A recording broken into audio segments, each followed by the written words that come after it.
Ils ne devraient pas permettre à une autre personne de leur dicter à quoi l'Afrique devrait ressembler, ou de décider de ce dont nous avons besoin en Afrique, car nous savons ce dont nous avons besoin en Afrique. Lors d'une interview avec le Centre d'études africaines de l'Université Harvard, la première dame de Sierra Leone, Fatima Madabayo, a partagé des informations choquantes et secrètes sur les sujets de l'exploitation minière par rapport au développement en Afrique. Comment les chefs d'État africains qui défendent leur peuple deviennent souvent des cibles chaudes pour la destruction par l'Occident, la manière choquante dont les Nations Unies voient l'Afrique, et bien plus encore. Cet extrait de son discours va non seulement élever votre esprit africain intérieur, mais aussi vous donner de l'espoir pour la complète libération de notre continent mère.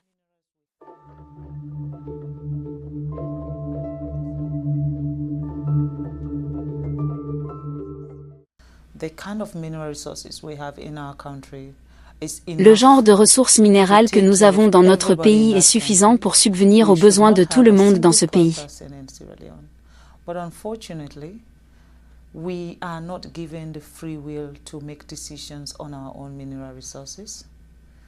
Nous ne devrions pas avoir un seul objectif en Sierra Leone.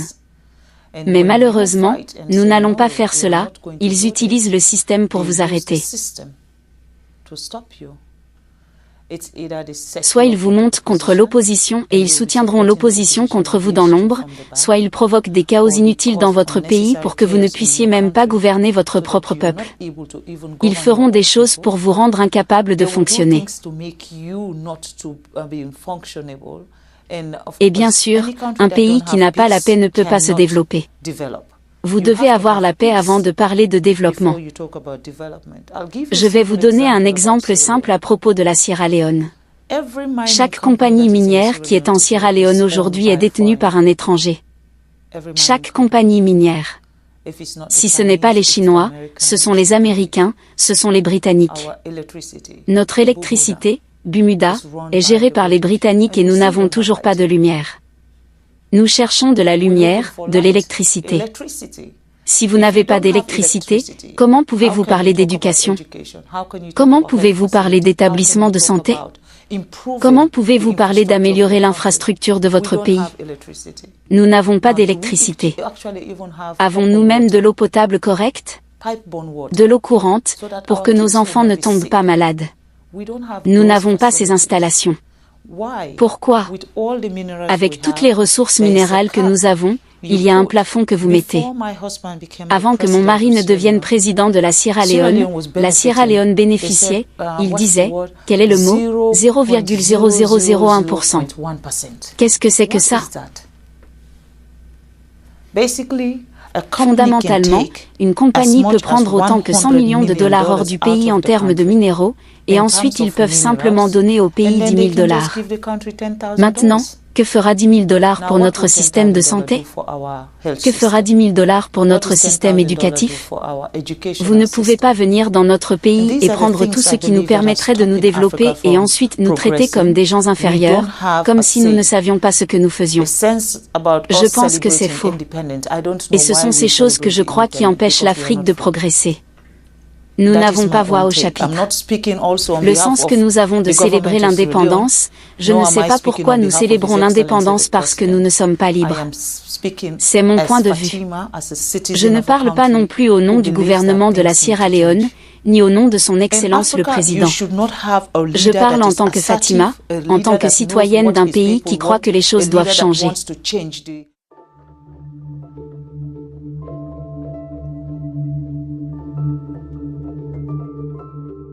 En Afrique, vous ne devriez pas avoir un leader assertif, un leader qui sait ce que veulent ces gens, un leader qui veut changer ce qui se passe.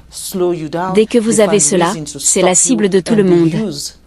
Et ensuite, ils trouvent des raisons pour vous ralentir, ils trouvent des raisons pour vous arrêter, et ils utilisent des citoyens non patriotiques pour venir après un gouvernement qui fait ce qui est bien pour un système. Je pense que nous devons aborder ces questions. Malheureusement, je ne sais pas qui je devrais, je veux dire, je suis très douée pour donner des noms, mais pour le moment, je ne sais pas qui je devrais accuser.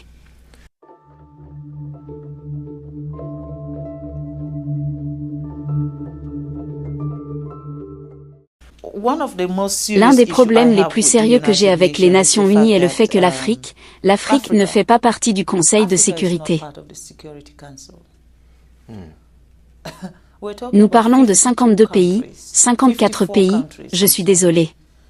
54 pays, un continent entier n'a pas une seule personne représentant l'Afrique lorsqu'il s'agit de prendre des décisions au Conseil de sécurité.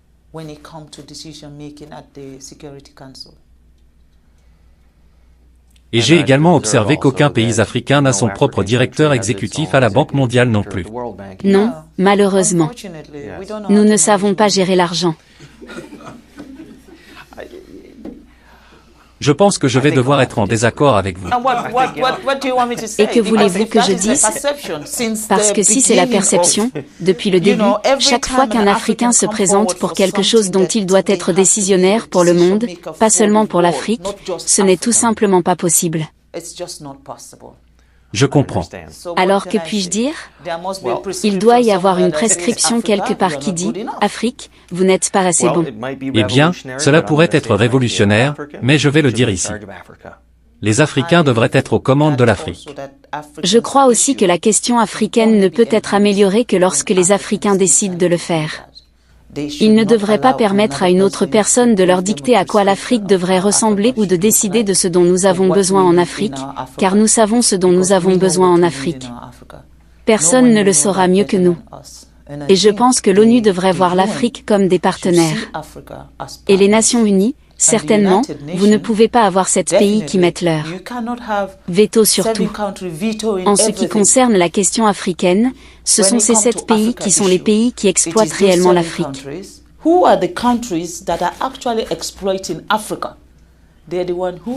Ce sont eux qui ont le pouvoir de veto pour prendre des décisions sur tout ce qui concerne l'Afrique. Donc, pour moi, je pense que c'est faux et c'est une chose pour laquelle le président de la Sierra Leone a fait campagne. Et cette année, la Sierra Leone est maintenant membre non permanent aux Nations Unies pour voir l'Afrique non pas comme un seul pays.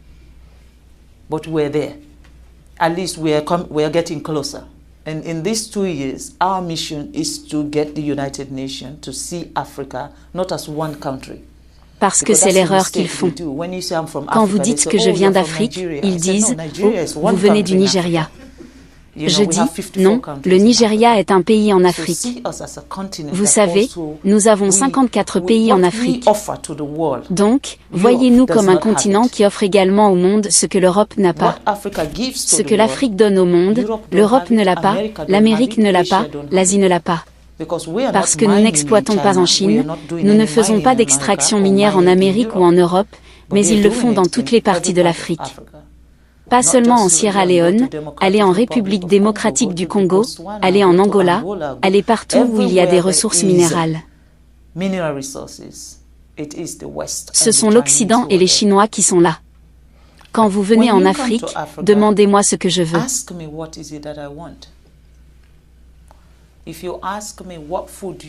Si vous me demandez quel aliment je veux manger, je vous dirai que je veux manger du riz. Mais si vous venez en Afrique et que vous m'apportez des spaghettis en disant que je veux que vous mangiez des spaghettis, alors vous m'imposez quelque chose. Avec tout ce que nous avons en Afrique, pour toutes les personnes, toutes les organisations ou toutes les entreprises qui viennent prendre chez nous, pour une fois, voyez-nous comme des partenaires. Pour une fois, traitez-nous avec respect. Et ensuite, aidez-nous à nous développer. Parce que lorsque nous sommes développés, cela ne signifie pas que vous ne ferez pas votre extraction minière. Cela signifie simplement que vous changerez des vies et que vous changerez des vies de manière positive.